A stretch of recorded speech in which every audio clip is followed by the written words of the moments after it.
बिहार में पुल ध्वस्त है और नीतीश कुमार मस्त हैं। ये जनता का विश्वास टूटा है, पुल नहीं टूटा है।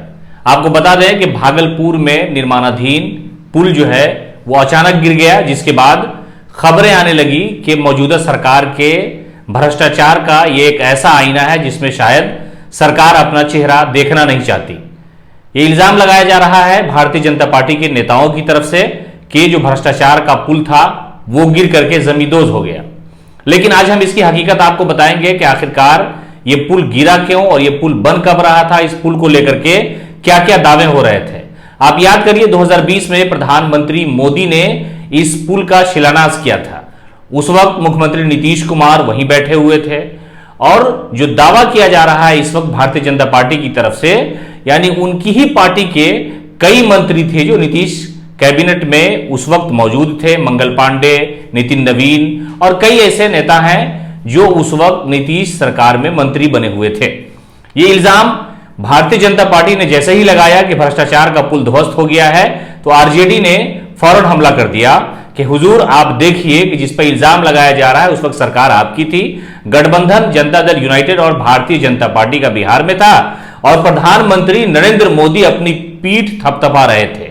उनका भाषण आप सुनिए कि किस तरह से नरेंद्र मोदी कह रहे हैं कि अगर यह पुल बन जाएगा तो बिहार के विकास में 4 चांद लग जाएगा।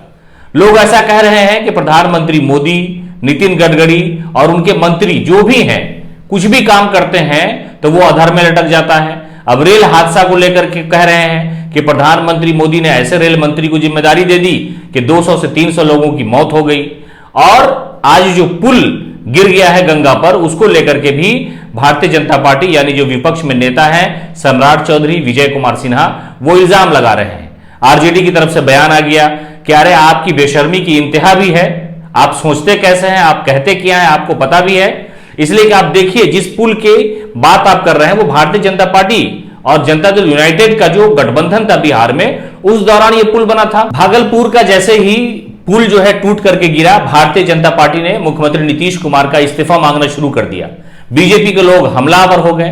जो सम्राट चौधरी आज नीतीश कुमार से इस्तीफा मांग रहे हैं, उनको शायद नजर नहीं पड़ा होगा कि कल जो उड़ीसा में हादसा हुआ, लोगों की मौत हो गई, लोगों की लाशों के साथ किस तरह का व्यवहार किया जाने लगा और प्रधानमंत्री मोदी चंद घंटे के अंदर 2-2 बार कपड़ा बदलते नजर आए।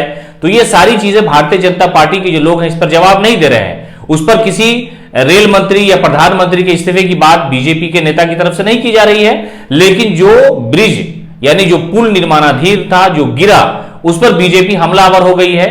तो कुल मिलाकर के ये कहा जा सकता है कि जो भारतीय जनता पार्टी के लोग हैं, जो नेता हैं, उनको वो बात याद नहीं आ रही कि हमारी ही सरकार थी।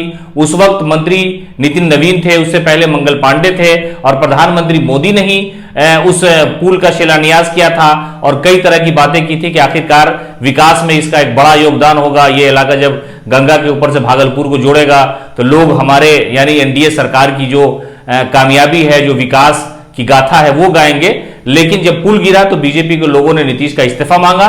जब रेलवे की जो दुर्घटना हुई उसमें जो लोग मर गए, उसमें उन लोगों ने किसी से इस्तीफा नहीं मांगा।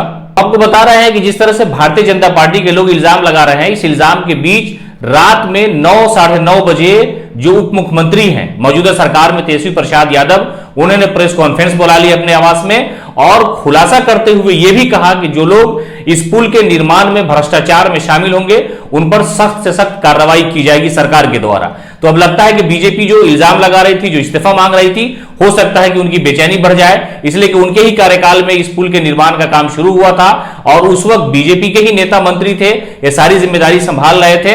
लेकिन तेजस्वी यादव ने जिस तरह से बयान दिया और कार्रवाई को लेकर के कहा, आश्वासन दिया है, तो लगता है कि बीजेपी जो इस्तीफा मांग रही है वो शायद अपनी आंखें छुपाती नजर आएंगी और वो कहेंगे कि हुजूर शायद हो सकता है कि उस वक्त जो सरकार थी और जो भ्रष्टाचार का मामला था उस पर कहीं ना कहीं मौजूदा सरकार के सामने नतमस्तक हो जाए और लगता है कि इस तेजस्वी यादव के ऐलान के बाद वो लोग खामोश हो जाएंगे। नमस्कार।